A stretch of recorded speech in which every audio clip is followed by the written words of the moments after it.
لیکن یہ کہ اس وقت جو عالم عرب پر صورتحال پیدا ہو گئی اس میں ہمیں کیا کرنا چاہیے، پاکستان کے جو حالات ہیں ان میں کیا مشورے ہیں، اب میں ان چیزوں کے بارے میں آپ سے چند باتیں عرض کروں گا۔ پہلی بات تو یہ ہے کہ مشرق وسطیٰ کے مسئلے میں اس کے پس منظر کو سمجھ لینا چاہیے۔ ہمارے بہت سے احباب جو ہے وہ فوری طور پر وقتی صورتوں کو، جیسے کہ حالات و واقعات ہوتے ہیں، صرف انہی کے اعتبار سے رائے قائم کرتے ہیں، چیزوں کا پس منظر جو ہے نگاہوں کے سامنے رہنا چاہیے۔ اس صدی کا ایک مختصر سا نقشہ ذہن میں رکھیے۔ یہ 20ویں صدی کے آغاز کے وقت، جسے ہم پورا کہتے ہیں مڈل ایسٹ، بلکہ صرف مڈل ایسٹ نہیں، پورا شمالی افریقہ سلطنت عثمانیہ کا حصہ تھا، خلافت عثمانیہ۔ لیبیا، الجزائر، مصر، پورا حجاز، یمن، پورا عراق، شام، اور یہ شام ہی کے حصے ہیں در حقیقت، اردن اور لبنان، یہ سب، یہ شام عرب، عراق عرب، یہ پورا علاقہ خلافت عثمانیہ یہ اس کا حصہ تھا۔ پہلی جنگ عظیم میں انگریزوں نے عربوں کو بغاوت پر آمادہ کیا، غداری پر آمادہ کیا، انہوں نے خلافت عثمانیہ کے خلاف بغاوت کی، بیج بوئے ان کے دلوں کے اندر نفرت کے، ابھارا انہیں، تم ترکوں کے غلام کیوں ہو، تمہیں خود حاکم ہونا چاہیے، تم کھڑے ہو جاؤ، ہم مدد کریں گے، تم بغاوت کرو، تم ان ترکوں کے خلاف ہماری مدد کرو، ہم تمہیں آزاد کر دیں گے، تم اپنے پاؤں پر خود کھڑے ہو جانا۔ یہ بہت ہی ہمارے لیے دردناک المیہ ہے اس پہلی جنگ عظیم کا۔ کرنل لارنس جیسا شخص، برطانوی استعمار، اور اس کے نتیجے میں عربوں نے بغاوت کی۔ اور اس قدر دردناک بات آپ کو بتا رہا ہوں، میں پہلی مرتبہ جب سن 62 میں حج کے لیے گیا مدینہ منورہ میں، ابھی وہ ریل کے انجن کھڑے ہوئے تھے۔ یہ ترکی کے زمانے میں، سلطنت عثمانیہ کے زمانے میں بغداد سے مدینے تک ریلوے لائن تھی۔ یہ پورا ایک عالم سلطنت عثمانیہ، صرف سلطنت نہیں، خلافت عثمانیہ، پوری ٹرینیں جو ہے ترکوں کی اڑائی گئی، ہزاروں ترکوں کو شہید کیا گیا، یہاں تک کہ صحن حرم میں شہید کیے گئے سینکڑوں ترک۔ یہ جرم تھوڑے نہیں ہے، معمولی نہیں۔ آج جس کی سزا مل رہی ہے، معلوم ہونا چاہیے کہ وہ جرائم کون کون سے تھے۔ اب بھی جو لوگ گئے ہیں انہوں نے دیکھا ہوگا ترکی کا قلعہ موجود ہے اوپر پہاڑی کے اوپر، حرم کا جو سب سے بڑا دروازہ ہے باب ملک عبد العزیز، اس کے سامنے ایک لائبریری ہوتی تھی، اب تو غالباً وہ بھی گرا دی گئی ہے، اس کے پیچھے پہاڑی پر ترکوں کا قلعہ ہے پرانا، اس پر توپیں موجود تھیں۔ جب بغاوت ہوئی ہے، جو حرم میں آئے ہوئے تھے ترک فوجی، ظاہر بات ہے نہتے، وہ تو نماز پڑھنے آئے ہوئے تھے، ان کو وہاں ذبح کیا گیا ہے، اور ترکوں نے اپنی توپیں استعمال نہیں کی کہ کہیں بیت اللہ کو کوئی نہ پہنچ جائے۔ بہرحال یہ غداری ہوئی ہے پہلی جنگ عظیم کے دوران، اور نہ صرف ترکوں پہ، عربوں نے کی ہے۔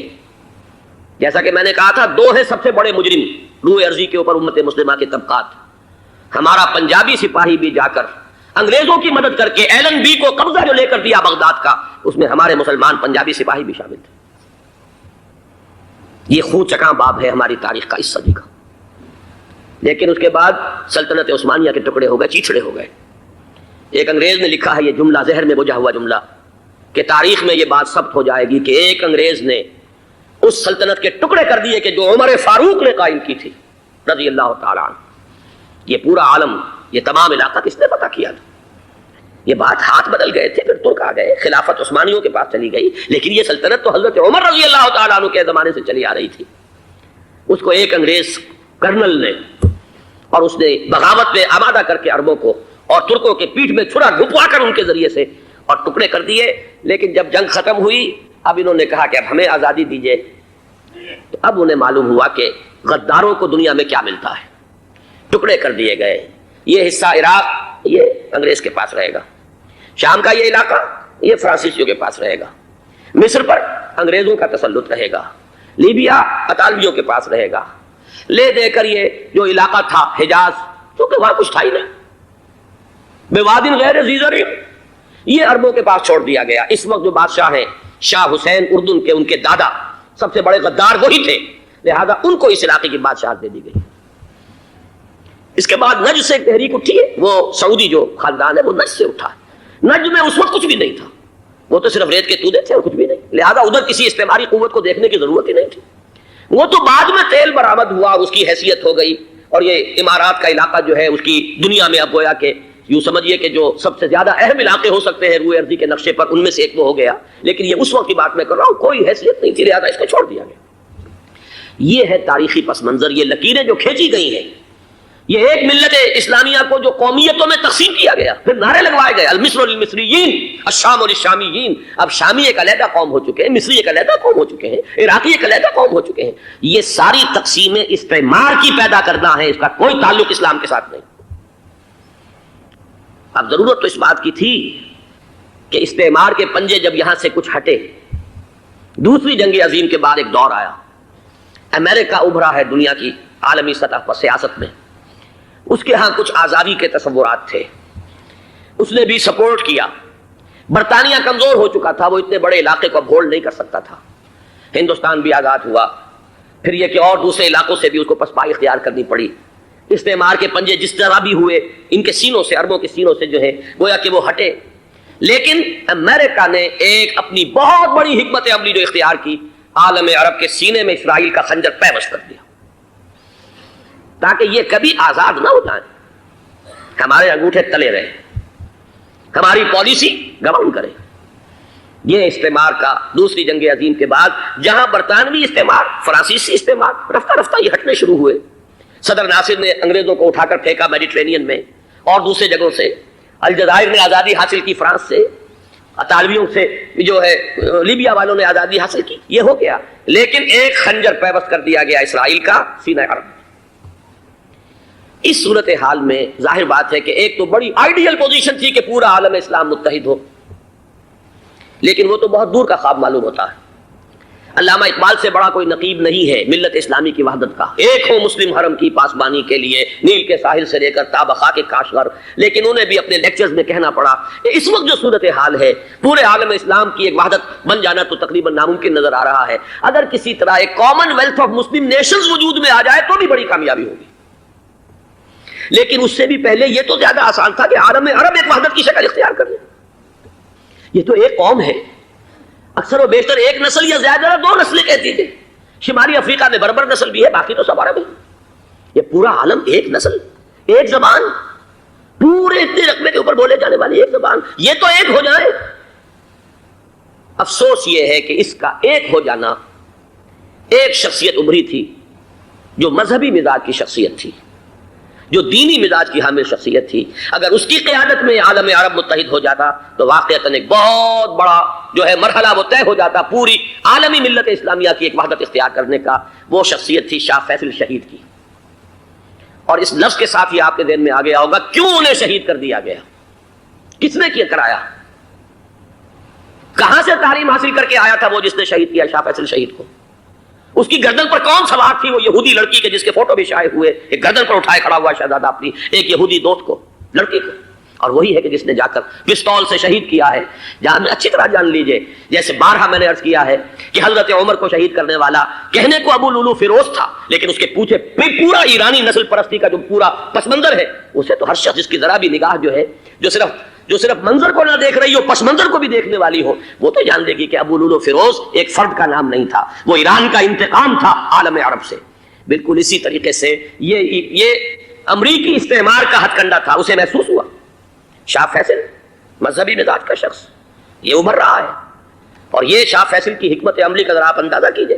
لاہور میں سمٹ کانفرنس ہوئی، اس میں وہ آئے، سب سے ٹاورنگ پرسنالٹی پورے اس وقت عالم اسلام کے اندر شاہ فیصل کی تھی. اور وہ گویا کہ ایک بہت ہی جس کو کہا جائے کہ ایک بہت ایلڈرلی، ایک بزرگانہ ایک شخصیت جو ہے.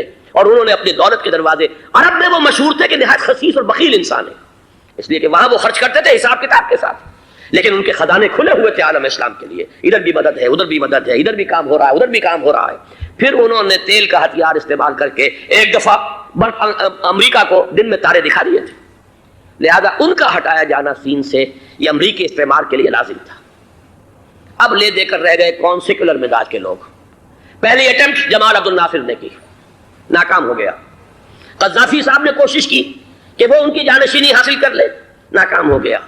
اب ایک تیسری شخصیت صدام حسین کی، ملحد ہے، اسلام سے کوئی سروکار نہیں. باس کا فلسفہ سیکولرزم پلس عرب نیشنلزم یہ اصول ہے. لیکن یہ ہے کہ یہ شخصیت اب ابھر کر ایسی آئی ہے کہ اس سے اس وقت یہ جان لیجئے، میں امریکہ میں بھی عربوں سے مل کر آیا ہوں، سعودی عرب میں بھی اب میں وہ دیکھ آیا ہوں. نوجوان نسل جو ہے عربوں کی، پورا جو دوسرے عرب ممالک ہیں جہاں پر کہ مذہب کا اتنا چرچا ہی نہیں ہے، پورا فلسطینی عرب، جارڈن کے عرب، شامی عرب عوام وہ سب کے سب صدام کے پیچھے ہیں اس وقت، اس لیے کہ انہیں نظر آ رہا ہے کہ ایک شخص پھر ایسا پیدا ہو کر سامنے آ گیا ہے جو شاید عالم عرب کو پھر یونائٹ کر دے، اور یہ ہے اصل وہ شے کہ جو امریکہ کے لیے کسی صورت میں قابل قبول نہیں۔ دولت کے یہ ذخائر، خلیج کی یہ دولت، سیال سونا اور اس کے ذخیرے، اور یہ کسی طریقے سے یہ امریکہ کے زیر اثر نہ رہے، یہ ہے وہ شے جو اسے برداشت نہیں ہے۔ وہ کوئی اربوں کی محبت میں نہیں آیا 2.5 لاکھ فوج لے کر، وہ کوئی شاہی عرب جو خاندان ہے سعودی، اس سے اس کی کوئی دلچسپی نہیں ہے، کوئی پتہ نہیں کہ وہ خود ان کو ہٹا دیں اور وہاں پر کوئی جمہوری ڈھانچہ جو ہے وہاں پہ کھڑا کروا دے خود امریکہ۔ اس لیے کہ سعودی عرب میں دیکھ آیا ہوں حالات، اگرچہ ظاہر بات ہے کہ زیادہ گہرائی میں تو وہاں جانے کا موقع ہی نہیں ہوتا، بہت ہی مستبد حکومت ہے، لیکن صاف نظر آ رہا ہے کہ اس وقت دونوں طبقے نوجوانوں کے جو ہے وہ شاہی خاندان کے شدید خلاف ہو چکے ہیں۔ جو وہاں پر جدید مثقف طبقہ ہے، جدید تعلیم یافتہ، جو باہر پڑھ کر آیا ہے امریکہ میں اور کہیں اور وہ کثیر تعداد میں، اب وہ صاف سوال کر رہے ہیں کہ یہ billions and billions of dollars کے جو ہمارا خرچہ آتا تھا، ہمارے ہتھیاروں کے آرڈر جاتے تھے، وہ کہاں گئے؟ کل 65,000 فوج، اور عرب کے پاس، سعودی عرب کے پاس اتنے ٹینک بھی نہیں ہے جتنے کہ یمن جیسے غریب ملک کے پاس ہے، تو ہمارا روپیہ یہ گیا کہاں؟ یہ ایک سوال ہے جو ہر شخص کے ذہن کے سامنے ہے۔ اب ہمیں اپنے معاملات کو خود سنبھالنا ہوگا۔ اسی طریقے سے جو مذہبی طبقہ ہے، اور وہاں ہے بڑی تعداد میں مذہبی طبقہ نوجوان جن میں بڑا جذبہ ہے، اور ان کا وہ جوش جہاد انہیں جہاد افغانستان تک لے کر آیا ہے۔ سینکڑوں عرب نوجوان یہاں جو ہے شہید ہوئے، اپنے ملک میں تو انہیں بولنے کی بھی کوئی امکان نہیں ہے، لیکن یہاں وہ جذبہ جو اندر اندر پروان چڑھ رہا ہے، وہ جذبہ انہیں لایا ہے، اور افغانستان کی سنگلاخ وادیوں کے اندر انہوں نے جام شہادت نوش کیا ہے۔ وہ طبقہ بھی شدید مخالف ہو چکا ہے کہ انہوں نے امریکیوں کو بلا کر، ان میں یہودی بھی ہیں، عیسائی تو ہے ہی ہے، یہودی ہیں، یہودی عورتیں ہیں، جو کچھ اب وہاں بے حیائی اور بے پردگی کے مناظر نظر آ رہے ہیں۔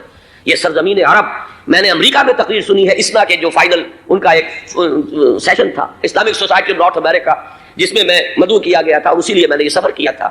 ایک نوجوان نے جو تقریر وہاں پر کی ہے، واقعہ یہ ہے کہ میں حیران رہ گیا اس کی جرأت کا۔ اس نے کہا کہ حضور نے فرمایا تھا کہ جزیرہ نما عرب میں 2 دین جمع نہیں ہو سکتے، اور آج شاہی خاندان کی صرف اپنی حکومت کو بچانے کے لیے امریکیوں کو اتنی بڑی تعداد میں بلا لیا گیا ہے، جن میں موبائل چرچ بھی ہیں، موبائل سینیگوگز ہیں، یہودی مرد اور عورتیں جو ہے دندناتے پھر رہے ہیں آج عرب کی سرزمین پر۔ لہذا جو مذہبی طبقہ ہے وہ اس پر شدید رد عمل جو ہے اس کے اندر پایا جاتا ہے۔ یہ حالات ہیں جو میں آپ کے سامنے چاہتا تھا کہ رکھ دوں۔ یہ وہ شامت اعمال ہے۔ ایک طرف یہ کہ وہ شخصیت جو ہے صدام حسین کی، وہ کوئی پسندیدہ شخصیت نہیں، لیکن یہ کہ اس شخصیت کو تقویت دینے والے بھی تو یہی لوگ تھے۔ انہیں خطرہ تھا ایران کے انقلاب سے کہ کہیں اسی قسم کا کوئی انقلاب ہمارے ہاں نہ آ جائے، لہذا انقلاب ایران کو ایکسپورٹ نہ ہونے دے، اس لیے انہوں نے اسی صدام حسین کو بلینز اور بلینز آف ڈالرز کی مدد دی۔ آج وہی ہے، عربی کی تو ایک کہاوت بھی ہے، سم من کلبک، یا کو لوگ اپنے کتے کو کھلا پلا کے موٹا کرو، کسی روز تمہیں کو کاٹے گا۔ آج وہ تو انہیں کاٹ رہا، لیکن یہ کہ اس کا جو علاج تجویز ہوا ہے وہ انتہائی خوفناک ہے۔ 2.5 لاکھ امریکی وہ استعمار کے پنجے جو بمشکل عالم عرب کے سینے سے جو گڑے ہوئے تھے اس استعمار نے، مشکل ہٹے تھے کہ ایک دم اب وہاں پر خبریں آ رہی ہیں، فرانسیسی بھی آ رہے ہیں، برطانوی بھی آ رہے ہیں، کہاں کہاں سے فوجیں آ رہی ہیں، اور وہاں پر 2.5 لاکھ تو صرف امریکن آرمی کا، اس میں تقریباً 1.5 لاکھ تو پہنچ چکی، اور جو بھی ہوگا وہاں پر جیسا کہ میں نے عرض کیا ہے اس قدر خوفناک سین ہے۔ میں نے بہت سے حضرات واقف ہوں گے، کئی مرتبہ میں نے حوالہ دیا ہے مولانا سید حامد میاں رحمہ اللہ کا۔ انہوں نے ایک دفعہ مجھے بتایا تھا کہ احادیث میں جو قرب قیامت کے حالات و واقعات کی پیشن گوئیاں ہیں، ان میں یہ ہے کہ وہ جو آخری جنگ ہونی ہے جو کہ دجال کے خلاف ہوگی مسلمانوں کی، اور جس میں کہ حضرت مسیح علیہ السلام کا نزول ہوگا، جس کے سلسلے میں اس سے پہلے ایک جنگ ہوگی بہت خوفناک، بہت خوفناک۔ اور عجیب الفاظ ان کے یہ تھے کہ اس میں ایک طرف مسلمان اور عیسائی اور یہودی تینوں ہوں گے۔ یہ بات سمجھ میں نہیں آتی تھی کہ مسلمان اور یہودی ایک جگہ کیسے جمع ہو سکتے ہیں۔ آج وہ نقشہ نظر آ گیا ہے۔ آج اسرائیل، امریکہ، سعودی عرب اب یہ ایک ہے، بلکہ چلتے آئیے مصر، اسرائیل، سعودی عرب اور جو بھی ان کے حواری ہیں وہ سب ایک صف میں کھڑے، اور ان کے اوپر سیادت کس کی ہے؟ امریکہ کی۔ وہ نقشہ آ گیا ہے۔ اور اس جنگ کے سلسلے میں مولانا حامد میاں رحمہ اللہ نے مجھے بتایا تھا کہ حدیث میں الفاظ آئے ہیں، اتنے لوگ ہلاک ہوں گے، اتنے لوگ ہلاک ہوں گے، اتنے لوگ ہلاک ہوں گے کہ ایک پرندہ سینکڑوں میل تک اڑتا ہوا چلا جائے گا اور اسے سوائے لاشوں کے اور کچھ نظر نہیں آئے۔ یہ نقشہ خاکم بدہن تلا ہوا ہے، کھڑا ہوا ہے۔ جو بھی ہوگا کیمیاوی جنگ، کیمیاوی کیمیکل وارفیئر، اور پھر ایٹمک وارفیئر، جس کی کھلی دھمکیاں دی جا چکی ہیں۔ کبھی کوریا کے بارے میں اندیشہ تھا کہ یہ درندے خدا کی دھرتی کو، کوریا کی غریب بستی کو ناگاساکی بنا کے چھوڑیں گے، ہیروشیما بنا کے چھوڑیں گے۔ آج وہ صورتحال جو ہے عالم عرب پر، heart of the Arab land, اس پر یہ صورتحال بالکل تلی کھڑی ہے۔ اس میں ہمیں کیا کرنا چاہیے؟ میں نے یہ چاہا کہ پورا پس منظر آپ کے سامنے ہو، صرف وقتی سا کوئی ایک نعرہ، وقتی سی کوئی ایک خبر، اس کے حوالے سے ایک جذبات کا معاملہ، پورا ایک پس منظر سامنے رکھیے۔ اب وہ آپ کو شاید میری باتیں جو ہے وہ سمجھ میں آ جائیں۔ نمبر ایک، ہمیں کسی صورت اس جنگ میں امریکہ کے گھڑے کی مچھلی نہیں بننا چاہیے۔ امریکہ اسلام کے تحفظ کے لیے نہیں آیا، امریکہ حرمین کی حفاظت کے لیے نہیں آیا، امریکہ اپنے مفادات، عالمی مفادات کے تحفظ کے لیے آیا، اور زیادہ سے زیادہ آپ کہہ سکتے ہیں کہ وہ سعودی شاہی خاندان کی حفاظت کے لیے آیا۔ اور بڑا عمدہ مضمون چھپا تھا پچھلے، بلکہ ابھی تک تو وہ تازہ ہی ہے جب تک نیا نہیں آتا، ندا میں، جس کا عنوان تھا اربوں کا چھڑا اور اربوں کا گدا۔ سارے پیسے بھی انہیں سے لے رہے ہیں، $12 بلین کا ایک چیک لے کر گیا جیمز بیکر۔ اندازہ تو کیجیے دنیا کہاں سے کہاں پہنچ گئی۔ میں حیرت ہوں کہ دنیا کیا سے کیا ہو جائے گی۔ 2 ماہ قبل اس کا تصور نہیں ہو سکتا تھا، اتنی بڑی قوت امریکہ کی، تباہ کن قوت، اور جمع ہو جائے گی عرب کے اندر۔ لیکن یہ کہ وہ کاسٹ بھی اربوں ہی کی ہوگی، انہی کا چھرا انہی کا گلا۔ ہمیں کرنا یہ چاہیے، اللہ تعالی ہماری حکومت کو، ہمارے سیاستدانوں کو، ہمارے ذمہ دار لوگوں کو ہدایت دے، وہ امریکہ کے گھڑے کی مچھلی نہ بنے۔ اس کے تحفظ کے لیے یا شاہی خاندان کی حفاظت کے لیے بہت کچھ انہوں نے عیش کر لیے، کافی عیش کر لیے۔ باقی یہ کہ اب جو کچھ ہونا ہے وہ ہونا ہے۔ حرمین شریفین کو تو خود عرب کے لوگ کہتے ہیں کہ کوئی خطرہ نہیں ہے۔ سارا جھگڑا تو وہ تیل کی دولت کا ہے، وہ تیل کی دولت جو ہے وہ شمال مشرقی کونے کے اندر ہے۔ بلکہ یہ کہ جو رد عمل پیدا ہوا عالم اسلام میں اور سعودی عرب میں، خود اس کے مذہبی نوجوانوں میں امریکی فوجوں کی آمد کے خلاف اس کا جواب دیا گیا رابطہ عالم اسلامی کی طرف سے کہ یہ جو بھی جنگ کا محاذ ہے، جو فوجیں ہیں، یہ حرمین سے تو 1500 کلومیٹر دور ہے، تو حرمین کو تو کوئی خطرہ نہیں ہے۔ خطرہ ہے امریکہ کے عالمی مفادات کو۔ آج آپ کو معلوم ہے دنیا 2 طبقوں میں بٹی ہوئی ہے، دی رچ اینڈ دی پور۔ یہ جو اقوام ہیں، جو 6-7 قومیں شمار ہوتی ہیں دنیا کی دولت مند قومیں، ان کے لیے خطرہ ہے کہ یہ اگر ہم ان کا جو سب سے بڑا ذریعہ ہے اس کا صنعت کا، یہ تیل، اگر اس کو کچھ ہو گیا تو ان کی سب کی اکانومی جو ہے وہ دم دھڑام سے زمین پر آ جائے گی، وہ بھی برابر ہو کر آ جائیں گے دنیا کے دوسرے ملکوں کے۔ یہ اس کی حفاظت کے لیے آئے ہیں۔ ہمارے نوجوان کو آج میں سوچتا ہوں کاش کہ ہمیں معلوم ہو، ہمیں وہ تاریخ دہرانی نہیں چاہیے کہ ہم نے پہلی جنگ عظیم میں انگریزوں کے استعمار کے پنجے گڑوانے کے لیے اپنی جانیں دیں۔ پنجاب کا نوجوان، پنجاب کا مسلمان سپاہی بھی جا کر ایلن بی کو قبضہ دلوانے کے اندر اور بغداد پر قبضہ کرانے میں اس کے تعاون کیا، اس کی مدد کی۔ کیا آج بھی وہی تاریخ اپنے آپ کو دہرائے گی؟ آج ہمارا فوجی جائے گا وہاں پر امریکہ کے تحفظ کے لیے، اس کے مفادات کے تحفظ کے لیے۔ پہلی بات یہ کہ یہ ہرگز نہیں ہونا چاہیے۔ ہونا کیا چاہیے؟ پہلی کوشش یہ ہو کہ یہ بین الاسلامی معاملہ بنے، مسلمان امت آئے، امریکی فوجیں جائیں، فرانسیسی جائیں، برطانوی جائیں۔ ہاں اس صورت میں کہتا ہوں پاکستان کا ایک ایک بچہ وہاں جائے اور اپنی جان قربان کر دے، اس لیے کہ یہ قرآن کا حکم ہے۔ وَإِن طَائِفَتَانِ مِنَ الْمُؤْمِنِينَ اقْتَتَلُوا فَأَصْلِحُوا بَيْنَهُمَا فَإِن بَغَتْ إِحْدَاهُمَا عَلَى الْأُخْرَى فَقَاتِلُوا الَّتِي تَبْغِي حَتَّى تَفِيءَ إِلَىٰ أَمْرِ اللَّهِ فَإِن فَاءَتْ فَأَصْلِحُوا بَيْنَهُمَا بِالْعَدْلِ وَأَقْسِطُوا إِنَّ اللَّهَ يُحِبُّ الْمُقْسِطِينَ۔ امت مسلمہ کو حکم دیا گیا ہے اگر مسلمانوں کے 2 گروہ لڑ پڑے تو تم صلح کراؤ، اور اگر ایک فریق زیادتی پر تلا رہے، اڑا رہے، تو اب سب مل کر اس سے جنگ کرو یہاں تک کہ اسے اللہ کے حکم کے آگے جھکا دو۔ پھر اگر وہ اللہ کا حکم مان لے، صلح پر آ جائے، تو پھر عدل و قسط کے ساتھ ان کے درمیان صلح کرا دو۔ یہ ہمیں حکم ہے، مسلمانوں کو حکم ہے۔ لیکن یہ کہ یہ امریکی آ رہے ہیں اور امریکی استعمار اور امریکی مفادات، اور اس کے لیے جو ہے پاکستان کا مسلمان سپاہی بھی جائے، میرے نزدیک کی کسی صورت میں صحیح نہیں۔ مطالبہ بھی ہو رہا ہے، آج ہی غالباً ایک انٹرویو آیا ہے، شاہ حسین کے بھائی جو ہیں حسن بن طلال، انہوں نے بھی یہی کہا ہے کہ اس کو مسلمانوں کو آپس میں اس معاملے کو طے کرنا چاہیے، اس قضیے کو، امریکی فوجوں کو یہاں سے فوراً واپس جانا چاہیے۔ اور یہی بات میں یقیناً تائید کروں گا، تحسین کروں گا، یہی موقف ایران کا ہے۔ ایران عراق کے خلاف جو UN کے سینکشنز ہیں، کہتا ہے ہم اس کی پابندی کریں گے، لیکن امریکہ کو یہاں سے نکلنا چاہیے۔ یہ مسلمانوں کا اپنا معاملہ ہے، وہ آپس میں طے کریں۔ پاکستان کو بھی یہی موقف اختیار کرنا چاہیے پوری قوت کے ساتھ۔ اس میں کوئی بھی اگر کمزوری ہو رہی ہے تو در حقیقت یہ گویا کہ ہم امریکی استعمار کے ہاتھ میں اس کا ہارا کار بن کر، کھلونا بن کر استعمال ہو رہے ہیں، جو کہ ہمیں کسی صورت میں نہیں کرنا چاہیے۔ اگر یہ بھی ناکافی ہو تو دوسرا ایک اور مسئلے کا حل موجود ہے اس سے براڈر سطح پر، کہ غیر جانبدار ممالک اگر کوئی ہے ان کو بھی اس قضیے کے اندر شامل کیا جائے۔ ایک تحریک تھی کسی زمانے میں، کافی بڑی تھی، لیکن یہ کہ وہ بھی اگر اس کے اندر شامل ہو جائیں۔ لیکن امریکہ، رشیا، یہ تو ظاہر بات ہے سپر پاورز ہیں، ان کے مفادات ہیں، عالمی اور گلوبل مفادات ہیں، لہذا اول تو یہ ہونا چاہیے کہ بین الاسلامی معاملہ بنا کر اس صورت میں جیسا کہ میں نے عرض کیا ہماری پوری فوج بھی جائے اللہ پر توکل کر کے، پاکستان کا محافظ اللہ ہوگا، اگر اللہ کے ایک حکم کے اوپر عمل کرتے ہوئے مسلمان یہاں سے جائیں اور جا کر وہاں پر جو ہے اپنی جانیں دینے کو تیار ہو جائیں۔ لیکن اگر یہ اس میں بھی کافی نہ ہو تو جو بھی غیر جانبدار ممالک ہیں ان کو بھی اس معاملے کے اندر شریک کیا جا سکتا ہے۔ بدرجۂ آخر اگر پاکستانی فوج جائے وہ صرف حرمین شریفین کے گرد و نواح میں ان کو ڈپلوائے کیا جانا چاہیے۔ اگر خدا نہ خواستہ وہاں پر کوئی آنچ آنے کی شکل پیدا ہو جائے تو اس کی اے ارض پاک تیری حرمت پہ کٹ مرے ہم، اس کے لیے مسلمانوں کو تیار رہنا چاہیے، اس لیے کہ بہرحال جہاں تک ارض پاک کی حرمت کا تعلق ہے وہ ہمارے ایمان کا جز ہے۔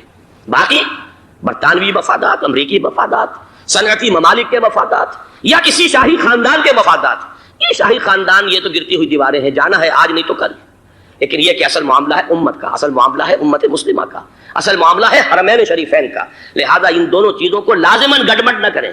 آپ حضرات کے علم میں ہے کہ اس سے پہلے ایران کی طرف سے بار بار مطالبہ ہوا کہ حرمین کو بین الاسلامی کنٹرول میں دے دیا جائے اور سعودی عرب کا اس کے اوپر سے جو انتظامی عمل دخل ختم کر دیا جائے۔ میں نے کبھی تائید نہیں کی، اس لیے نہیں کی کہ میرا مشاہدہ ہے، میں گیا ہوں بارہا، سعودی عرب کی حکومت نے چاہے خود بھی بڑے بڑے محل بنائے ہیں لیکن حرمین کی خدمت کے اندر بھی کوئی کمی نہیں رکھی، اس پر انہوں نے اربوں ڈالر اس پر بھی خرچ کیا ہے، اس کے اوپر انہوں نے اس حج کے انتظامات پر پوری حکومت جو ہے وہ اپنے آپ کو لگائے رکھتی ہے، لہذا اس اعتبار سے کوئی کمی کی بات نہیں وہاں پر آئی کہ جس کے لیے ضرورت ہو کہ ان کا عمل دخل وہاں سے ختم کیا جائے۔ لیکن یہ صورتحال اب جو پیدا ہو گئی ہے یہ بالکل مختلف ہے، اسے اس کے کانٹیکسٹ کے اندر دیکھا جانا چاہیے اور اسی کے حوالے سے میں نے چند رائے آپ کے سامنے رکھی۔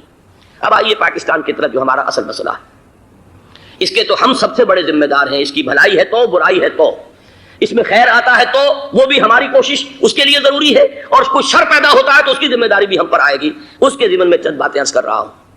شدید ترین خطرہ ہے جیسا کہ میں عرض کر چکا ہوں کہ بھارت حملہ کرے گا، مجھے تو تقریباً یہ رائٹنگ آن دی وال کے مانند ایک فیصلہ نظر آ رہا ہے، بلکہ آج میں کسی سے کہہ رہا تھا کہ اگر اب نہیں تو پھر کبھی بھارت حملہ نہیں کر سکتا، اس کے لیے سچویشن بالکل رائٹ ہے۔ 2 مرتبہ ایکسرسائز کر چکا ہے وہ خاص ٹارگٹ بنا کر حیدرآباد کو، اور اس کے پیش نظر ہے سندھ میں جو بھی خلفشار ہے اسے اس کے علم میں ہے، جو بھی تصادم ہے۔ اب بھی اگرچہ اس وقت کی جو ہماری اندرونی سیاست ہے یہ اس کا کرشمہ سامنے آیا ہے کہ جی ایم سید صاحب کو ایگزونریٹ کیا جا رہا ہے، ان کو محب وطن کا خطاب دوبارہ دیا جا رہا ہے، وہ شخص جس نے اسلام کے خلاف انتہائی زہریلی باتیں کی ہیں، وہ شخص جس کی کتاب اب پاکستان ٹوٹ جانا چاہیے، وہ لاکھوں کی تعداد میں ہندوستان سے چھپ کر آئی ہے، یہاں تقسیم ہوئی ہے، آج اسے سند دی جا رہی ہے۔ یہ ہے ہماری اندرونی سیاست کے کرشمے، میں اس پر تفصیل سے نہیں جانا چاہتا، لیکن اس شخص کی دیکھیے وہ جو علامہ اقبال کا شعر ہے کہ بتکدے میں برہمن کی پختہ زناری بھی دیکھ، دیکھ کعبے میں شکست رشتہ تسبیح شیخ، اور بتکدے میں برہمن کی پختہ زناری بھی دیکھ، کہ نظر یہ آ رہا ہے کہ اس نے رہا ہوتے پہلا بیان یہ دیا ہے کہ ہماری پہلی ترجیح یہ ہے کہ پاکستان ٹوٹ جائے اور ہندوستان کے ساتھ ہم ایک انڈیپینڈنٹ اسٹیٹ کی حیثیت سے کنفیڈریشن قائم کریں، سندھو دیش confederation with India independent of Pakistan. پھر دوسری ترجیح بھی ہے، تیسری آخری ترجیح یہ ہے کہ پاکستان کو 5 ریاستوں میں تقسیم کر دیا جائے اور ایک لوز کانفیڈریشن ہو، بس اس کے سوا کچھ نہیں۔ 5ویں بھی وہ اردو والوں کے لیے نہیں، مہاجرین کے لیے نہیں، ان کے لیے تو ان کے پاس کچھ نہیں ہے۔ 5ویں بھی پنجاب میں سے کاٹ کر سرائیکی صوبہ بنایا جائے، اور سندھ میں تو بہرحال اردو بولنے والوں کو سندھی بن کر رہنا ہوگا۔ یہ اس شخص کا رہائی کے بعد بھی بیان ہے جسے آپ سند دے رہے ہیں کہ وہ محب وطن ہے، اور وہ غدار نہیں ہے، وہ پاکستان کا مخالف نہیں ہے۔ بہرحال یہ حالات جو ہیں انتہائی خوفناک ہیں ہمارے۔ آج کشمیر میں جو صورتحال ہے ہندوستان کے لیے انتہائی تشویشناک ہے، جو بدنامی اس کو مل سکتی تھی مل چکی ہے، اور یہ آپ نے دیکھ لیا وہ امریکہ بہادر جو 1.5-2 لاکھ آدمی لے کر پہنچ گیا سعودی عرب میں، اس نے انگلی تک نہیں اٹھائی ہے کہ کشمیر میں بھارت کیا کر رہا ہے۔ یہ ہے ان کی ڈبل سٹینڈرڈز، یہ ہے ان کی بے ایمانیاں کہ بھارت جو کچھ کر رہا ہے وہاں۔ آج اگر ظلم ہو رہا ہے کویت میں عراقیوں کے ذریعے، پورے ورلڈ ٹیلی ویژن پر، CNN پر، فلاں پر، اور اخبارات میں، آج بھی ایک لمبا مضمون میں نے اخبار میں پڑھا ہے، لیکن یہ ہے کہ کشمیر میں کیا ہو رہا ہے کہیں تذکرہ نہیں ہو رہا۔ یہ ہے دنیا کے اندر دیانت اور امانت اور شرافت کا حال، اور بین الاقوامی سیاست جو ہے اس کے ڈبل سٹینڈرڈز۔ لہذا جو بدنامی بھارت کو آ سکتی تھی وہ آ چکی ہے۔ ہندوستان سے ایک نوجوان مسلمان صحافی دہلی سے آئے تھے، نئی دنیا ایک پرچہ نکلتا ہے، اس کے طرف سے وہ دورہ کر کے گئے ہیں، مجھ سے بھی لاہور میں ملے تھے، تقریباً 1 مہینہ 1.5 مہینہ ہوا۔ ان کے الفاظ سن کر میں کانپ گیا تھا۔ انہوں نے کہا تھا کہ بھارت کی حکومت اس کے اوپر تلی ہوئی ہے کہ چاہے ایک اور آخری کشمیری کو بھی ہلاک کرنا پڑے، وہ کشمیر کے اندر کبھی بھی کوئی معاملہ جو ہے کشمیر کی آزادی یا کشمیر کو پاکستان کے لیے جانے کے لیے تیار نہیں ہے۔ کیا بگڑے گا اس کا؟ آپ سمجھیے کہ اگر 80-90 کروڑ قوم کی ایک قوم ہے، 1 کروڑ آدمی ختم کر دیں، ان کا دل تو جو ہے اس پہ دکھے گا نہیں۔ حال ہمارا یہ ہے کہ ہم تو کوئی چیلنج بھی نہیں کر سکے۔ ہم تو اپنی صفائی دیتے رہے کہ نہیں نہیں ہمارا کوئی ہاتھ نہیں ہے، ہم نے کچھ نہیں کیا ہے، ہمارا کوئی اس کے اندر عمل دخل نہیں ہے، بس یہی ہماری ڈپلومیسی کا شاہکار رہا ہے۔ یہ حال ہے پاکستان کا۔ لہذا بھارت کا وہ معاملہ جو ہے، میں نے جیسا کہ آپ کے سامنے مختلف فیکٹرز گنوا دیے تھے، اندرونی اس کی سیاست، اندرونی خلفشاں، وہ تو اب آ کر رہے گا۔ اللہ یہ کہ اللہ تعالیٰ کے قبضہ قدرت میں ہر شے ہے، وہ ٹال دے تو ٹال دے۔ مجھے اقبال کا وہ شعر یاد آ رہا ہے، تقدیر تو مبرم نظر آتی ہے ولیکن پیران کلیسا کی دعا ہے کہ یہ ٹل جائے۔ ہم دعا کریں کہ یہ ٹل جائے وقت، لیکن یہ ہے کہ تقدیر مبرم نظر آ رہی۔ اس حالت میں ہمیں کیا کرنا چاہیے؟ نمبر ایک یہ کہ سب سے اہم شے ہے قومی یکجہتی، اور قومی یکجہتی کے اعتبار سے انتہائی خوفناک مرحلہ آ رہا ہے انتخابات کا۔ انتخابات میں تو کچھ نہ کچھ فساد، کچھ نہ کچھ دنگا، کچھ نہ کچھ ہنگامہ، ایک دوسرے کے خلاف کیچڑ، ایک دوسرے کے خلاف الزامات بوچھاڑ، یہ تو بڑھتے ہیں۔ بھارت میں بھی قتل و غارت گری ہو جاتی ہے کچھ نہ کچھ۔ لہذا یہاں پر بھی پیر پگاڑا صاحب جو ہمیشہ سے کہتے چلے آ رہے ہیں فیملی پلاننگ، آج پھر ان کا جملہ آ گیا ہے کہ شاید اس انتخابات میں فیملی پلاننگ کے ذریعے سے کوئی بہت بڑا کام ہو جائے۔ پہلی بات تو یہ ہے کہ میں نے اب تک یہ کہا ہے کہ انتخاب کسی صورت میں پوسٹ پون نہیں ہونے چاہیے۔ اب بھی میں یہ کہتا ہوں کہ اگر تو انتخابات کا بدل صرف ایک ہے اور وہ مارشل لا ہے، تو پھر مارشل لا سے تو بہتر ہے کہ وہ انتخابات ہوں چاہے اس میں کوئی خلفشار بھی ہو، اس لیے کہ مارشل لا کا مطلب جو ہے وہ تو سندھ کے اندر ایک ناگزیر دھماکہ ہو جائے گا، تباہ کن، خوفناک، اور پھر بھارت کو کچھ کرنے کی ضرورت نہیں ہوگی، کیا کرایا اسے سارا معاملہ سندھ کے اندر سے مل جائے گا۔ مارشل لا ہرگز نہیں ہونا چاہیے۔ وہ بات جو سن 80 میں نے 18 اگست 1980 کو کہی تھی ضیاء الحق مرحوم سے، آج پھر اسی بات کی میں تکرار کر رہا ہوں، اعادہ کر رہا ہوں۔ مارشل لا پاکستان کے لیے سوسائڈل ہے، لیکن ایک آلٹرنیٹ سامنے آیا ہے۔ ایک تو پشاور ہائی کورٹ کا ورڈکٹ آ گیا، اور یہ کہ کچھ اور لوگوں کی طرف سے بھی باتیں آئی ہیں۔ ایک دو دن ہوئے ہیں جنگ میں، دو اہم سرخیاں تھیں، اور وہ بڑے اونچے حلقہ جو ہمارا فوج کا اونچا حلقہ ہے اس کی طرف سے، اگرچہ نام کسی کا نہیں تھا۔ ایک تو یہ کہ ماشاء اللہ یہاں کسی صورت نہیں لگے گا، دوسرے یہ کہ کوئی قومی حکومت کی تشکیل جو ہے اگر کسی طرح ہو سکتی ہو تو وہ اس وقت کا حل ہے، اور وہ اسی شکل میں ممکن ہے۔ اگر تو الیکشن آپ پوسٹ پون کرتے ہیں اور اسمبلیاں پرانی بحال نہیں کرتے، تو پھر تو اس کا مطلب یہ کہ ہمارا کانسٹیٹیوشن ایبروگیٹ ہو گیا، اور اس کا آلٹرنیٹ سوائے ایک مارشل لا کے اور کوئی نہیں ہے۔ لیکن اگر صدر اسحاق صاحب ہمت کر لیں، ملک کے حالات کو دیکھ کر، جو اس وقت صورتحال ہے، جو خطرات ہیں بارڈر پر، ان کو دیکھتے ہوئے یا تو یہ کہ عدالتوں کے ذریعے سے اسمبلیاں بحال ہو جائیں، اس میں حکومت زیادہ رکاوٹ نہ ڈالے، یا یہ کہ خود صدر اسحاق صاحب واپس لے سکتے ہو قدم تو واپس لے لیں، لیکن یہ کہ تمام پارٹی سے یہ پہلے عہد لے لیا جائے کہ وہ ایک قومی حکومت کی تشکیل کریں گے۔ یہ وہ بات ہے، آپ کو یاد ہوگا مرزا اسلم بیگ صاحب، انہوں نے بالکل شروع میں سن 88 کے الیکشن کے بعد کہا تھا کہ نیشنل گورنمنٹ فارم کی جانی چاہیے۔ اس وقت تو کسی نے دھیان نہیں دیا، پیپلز پارٹی بڑے نشے میں تھی، اس کو خاص طور پر سندھ میں جس طرح کا واک اوور ملا تھا، اس کا ایک نشہ تھا اس کے دماغ پر، اس لیے وہ سوچنے پر تیار نہیں ہوئی۔ لیکن یہ کہ وہ جو ایک فارسی میں کہا جاتا ہے کہ ہر چے دانا کنت کنت نادا لیک بعد از خرابی بسیار، اب اس خرابی بسیار کے بعد بھی اگر عقل آ جائے اور ایک نیشنل گورنمنٹ بنائی جا سکے اور اس کے حوالے سے الیکشن کو پوسٹ پون کیا جا سکے، تو میرے نزدیک یہ رائے پوری قوت کے ساتھ دی جانی چاہیے، پیش کی جانی چاہیے، اس لیے کہ الیکشن اس وقت جس خلفشار کا سبب بن جائے گا، ذریعہ بن جائے گا، اس کو تو گویا کہ اور بھارت کے جو گھناونے عزائم ہیں ان کو اور تقویت دینے کا سبب اور ذریعہ بن جائے گا۔ دوسری بات یہ، اس قوم کے اندر جذبہ جہاد، وہ ڈیفینسو جہاد، دفاعی جہاد، جس کے بارے میں کوئی دو رائے نہیں ہو سکتی کہ اس کے لیے جو جان بھی دی جائے گی وہ شہادت کی موت ہوگی، اس لیے کہ حضور کی حدیث ہے من قتل دون مالہ فہو شہید، جو شخص اپنے مال کی حفاظت کرتے ہوئے مارا گیا مسلمان وہ شہید ہے۔ تو ظاہر بات ہے کہ اپنی آزادی کا تحفظ جو ہے وہ مال کے تحفظ سے زیادہ اہمیت رکھنے والی شے ہے۔ ایک جذبہ جہاد پیدا کیا جائے اور ایک پیپلز آرمی یہاں پر کھڑی کی جائے، عوامی فوج صرف نہیں کر سکے گی تحفظ جب تک کہ پوری قوم جو ہے وہ فوج کی شکل اختیار نہ کر لے، لیکن ظاہر بات ہے کہ اس کا بھی امکان اسی صورت میں ہوگا جبکہ کوئی ایسی حکومت وجود میں آ گئی ہو کہ جس میں اپوزیشن اور گورنمنٹ کا جھگڑا جو ہے وہ اوپر نہ چل رہا ہو، وہ آپس کی محض آرائی نہ ہو، تبھی کوئی پیپلز آرمی جو ہے اس کا تصور جو ہے سامنے آ سکتا ہے۔ اللہ تعالیٰ توفیق دے کہ ہم اس کو بھی کر سکیں۔ آخری بات، آج میں سوچ رہا تھا کہ حضور کو اللہ تعالیٰ نے 2 تلواریں دے کر بھیجا تھا۔ ایک تلوار قرآن، جاہدہم بہی جہادا کبیرا، اے محمد یہ ہے آپ کی تلوار، اس کے ذریعے جہاد کیجئے، قلع کما کیجئے جاہلیت قدیمہ کا بھی، قلع کما کیجئے جاہلیت جدیدہ کا بھی، اور یہ بے یقینی کو رفع کیجئے، ایمان پیدا کیجئے۔ یہ ہے کہ جو آج ہمارے پاس وہ جہاد بالقرآن کے حوالے سے ہے۔ اور دوسرا ہتھیار تھا دین حق، هو الذی ارسل رسولہ بالہدی ودین الحق لیظہرہ علی الدین کلہ، وہ نظام عدل اجتماعی، وہ جو واقعہ یہ ہے کہ اگر اس کا نمونہ دنیا کو دکھا دیا جائے تو پوری دنیا اسے قبول کرے گی، اس لیے کہ دنیا تو پیاسی ہے، دنیا مختلف نظاموں کو ٹرائی کر کے تھک چکی ہے. اس نے جمہوریت کا تجربہ بھی کر لیا ہے جس نے سرمایہ داروں کی آمریت کی شکل اختیار کر لی. دنیا نے کمیونزم کا تجربہ بھی کر لیا ہے, وہاں سے بھی پسپائی اختیار کر رہی ہے نوع انسانی. لیکن یہ کہ وہ نظام عدل اجتماعی تو ہمارے پاس تھا. پچھلے سال آپ کو یاد ہوگا یہاں پر دسمبر کے مہینے میں اس کے اوپر سیمینار ہوئے تھے. سیاسی نظام, معاشی نظام, معاشرتی نظام, اخلاقی نظام, وہ پورا نظام زندگی جو ہے وہ ہمارے پاس ہے جس کے لیے یہ ملک لیا گیا تھا. اسلامی انقلاب برپا کر کے اور یہاں پر اس دین کو قائم کیا جائے. میں چند باتیں بھارت کے حوالے سے کہنا چاہتا ہوں.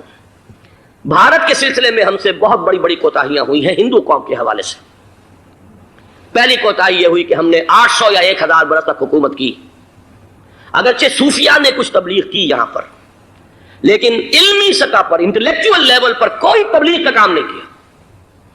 ہندوؤں کی جو اعلیٰ ذات کے لوگ ہیں, اور ہندو ذہن ہے فلسفیانہ ذہن, اس فلسفیانہ ذہن کو ہم نے کبھی سمجھنے کی کوشش نہیں کی. اس تک ہم نے دین کی دعوت کو نہیں پہنچایا. ہم نے جہاد بھی سیف کر کے انہیں زیر تو کر لیا, ان پر حکومت تو کی, لیکن یہ ہے کہ جہاد بالقرآن کے ذریعے سے ان کے نظریات, ان کے افکار, ان کے عقائد, ان کے نظریات باطلہ کا علاج نہیں کیا. یہ ایک بہت بڑا جرم تھا کہ ہم نے یہاں پر 1000 برس تک حکومت کی, لیکن یہ فرض منصبی ادا نہیں کیا. اس ضمن میں آپ سے عرض کروں کہ پچھلے سال جب میں گیا تھا انڈیا, مولانا علی میاں سے مدظ اللہ العالی میری ملاقات ہوئی. میں نے انہیں ایک مشورہ دیا, وہ چونک گئے, انہوں نے مشورہ پسند بھی کیا. یہ مجھے نہیں معلوم کہ اس پر عمل کیا یا نہیں. میں نے ان سے عرض کیا کہ آپ ندوۃ العلماء میں سنسکرت کی تعلیم لازم کر دیں تاکہ یہاں کا عالم دین جو نکلے وہ ہندو جو مذہب کی کتابیں ہیں ٹاپ کی امہات کتب, ان کو بھی سمجھ سکتا ہو. جب تک آپ ہندو ذہن کو نہیں سمجھیں گے اسلام اس کے سامنے پیش نہیں کر سکتے. لہذا ایک کام تو ہمیں یہ کرنا ہے, اور میں نے شاید آپ میں سے جو حضرات بھی میثاق پڑھتے ہیں ان کے تو علم میں یہ بات ہوگی کہ میں نے شاہ ولی اللہ دہلوی رحمۃ اللہ علیہ کا ایک قول جو ہے نقل کیا ہے. ہندوستان ہی کے ایک رسالے میں وہ ان کا قول جو ہے اس کو کوٹ کیا گیا تھا, وہاں سے میں نے نقل کیا کہ انہوں نے فرمایا کہ ایک وقت آئے گا کہ ہندو قوم کے اعلیٰ ذات کی اکثریت اسلام قبول کر لے گی. اللہ کرے کہ وہ کام ہو, وہ بھی ہوگا تو جہاد بالقرآن کے ذریعے سے ہوگا. دوسری دو کوتاہیاں کیا ہوئی, دیکھیے میں اس کی مثال دے رہا ہوں. ہم نے اب تک اسلام کے لیے جو نعرہ بازی کی ہے اس کا نتیجہ یہ نکلا, ہندو کو ہم نے بیدار کر دیا, چوکنا کر دیا, منظم کر دیا, اپنے خلاف کھڑا کر دیا, اور ہم نے کچھ کیا نہیں. اس کی سادہ مثال دے رہا ہوں. چپ راس چپ, چپ راس چپ, خاکسار تحریک, دہل گیا تھا پورا ہندوستان. واقعہ یہ کہ دہل گیا تھا. وہ تحریک تو اس کے بعد ختم ہوئی, اب آثار قدیمہ میں کہیں رکھی ہوئی ہے. لیکن ہندو نے اس وقت سے RSS شروع کی, ہندو کو جگہ دیا. RSS جوابی تحریک تھی خاکسار تحریک کے مقابلے میں, اور وہ 60 برس ہو گئے مسلسل کام کر رہے ہیں. وہ تحریک موجود ہے اور اب وہ بہت بڑی فارمیڈیبل فورس بن چکی ہے ہندوستان کے اندر. اسی طرح دوسری بات عرض کر رہا ہوں, ہمارے ہاں اسلام کا نعرہ, اسلامی نظام, اسلامائزیشن, حکومت, قانون, یہ پہلے تو لگا کرتا تھا اپوزیشن کے پلیٹ فارم سے. 11 برس جو تھے ہمارے مرحوم ضیاء الحق صاحب کے, وہ ایوان حکومت سے یہ نعرہ لگا. نتیجہ یہ نکلا ہندوستان میں رام راشٹر کی تحریک کھڑی ہو گئی جوابی رد عمل کے طور پر. ہم نے تو کچھ کیا بھی نہیں سوائے کچھ کاسمیٹک تبدیلیاں, کچھ اوپر کی تبدیلیاں, کچھ رنگ و روغن, کچھ عید میلاد النبی زیادہ شوق سے اور زیادہ شان سے بنانی شروع کر دی, کچھ اور ہم نے اس طرح کے جو ہے وہ تقریبات کا آغاز کر لیا. باقی وہ اسلام کا نظام, وہ نظام تو ہم نے قائم نہیں کیا. میں نے جو حضرات واقف ہیں مجھ سے انہیں یاد ہوگا یہ کہ میں سن 80 میں پہلی مرتبہ بھارت گیا تھا پاکستان بننے کے بعد. سن 47 نومبر میں نے کراس کیا تھا from east Punjab to west Punjab. Pakistan آیا خون اور خاک آگ کے دریا عبور کر کے.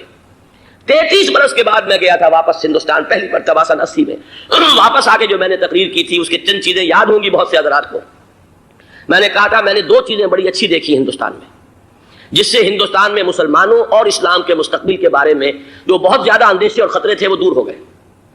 ایک یہ کہ ہندوستان میں بھی کوئی ایک نیشنلزم پیدا نہیں ہو سکا بلکہ ریجنلزم ہے, علاقائیت ہے, لوگوں کے ذہن کے اندر علاقائیت ہے. اگر ایک مرکزی نیشنلزم پیدا ہو جائے تو بھارت بہت بڑی طاقت بن جائے گا, پورے علاقے کے لیے بہت بڑا خطرہ بن جائے گا.